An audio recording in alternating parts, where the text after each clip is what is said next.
गौतम बुद्ध के प्रिय शिष्यों में एक ऐसा भी था जो बहुत आलसी था, परंतु वे उससे भी उतना ही स्नेह करते थे जितना अन्य शिष्यों को। एक दिन गौतम बुद्ध ने उस शिष्य को एक कथा सुनाते हुए कहा, किसी गांव में एक ब्राह्मण रहा करता था। वह बहुत ही अच्छा इंसान था, लेकिन उसके अंदर एक बहुत ही खराब आदत थी, काम को टालने की। वह हमेशा ही आज के काम को कल पर टालता रहता था। वह यह मानकर चलता था कि जो कुछ भी होता है भाग्य से ही होता है। वह बड़ा ही आलसी और कामचोर था। एक दिन एक साधु उसके घर आया। ब्राह्मण और उसकी घरवाली ने उसका खूब आदर सत्कार किया। साधु ने चलते समय खुश होकर ब्राह्मण से कहा, तुम बहुत गरीब हो, लो मैं तुम्हें पारस पत्थर देता हूँ। 7 दिन के बाद मैं आऊँगा और इसे ले जाऊँगा। इस बीच तुम जितना सोना बनाना चाहो बना लेना। ब्राह्मण ने पत्थर ले लिया। साधु चला गया। उसके जाने के पश्चात ब्राह्मण ने घर में लोहा खोजा। उसे बहुत थोड़ा लोहा मिला।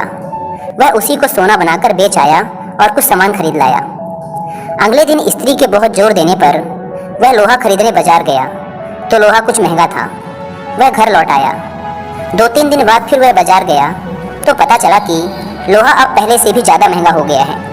कोई बात नहीं, उसने सोचा, 1-2 दिन में भाव जरूर नीचे आ जाएगा, तभी खरीदेंगे। किंतु लोहा सस्ता नहीं हुआ और दिन बीतते गए। 8वें दिन साधु आया और उसने अपना पत्थर मांगा तो ब्राह्मण ने कहा, महाराज, मेरा तो सारा समय यूं ही निकल गया, अभी तो मैंने कुछ भी सोना नहीं बना पाया। आप कृपया करके इस पत्थर को कुछ दिन मेरे पास और छोड़ दीजिए। लेकिन साधु राजी नहीं हुआ। उसने कहा, तुम जैसा आदमी जीवन में कुछ नहीं कर सकता। तुम्हारी जगह कोई और होता तो पता नहीं अब तक कितना सोना बना चुका होता। जो आदमी समय का उपयोग नहीं जानता वह कभी सफल नहीं होगा। ब्राह्मण पछताने लगा, पर अब क्या हो सकता था। साधु पत्थर लेकर जा चुका था। उसे अपने आलस और भाग्य पर जरूरत से ज़्यादा यकीन करने की कीमत चुकानी पड़ी। इसलिए कहा जाता है कि आलस ही मनुष्य के शरीर का सबसे बड़ा शत्रु है।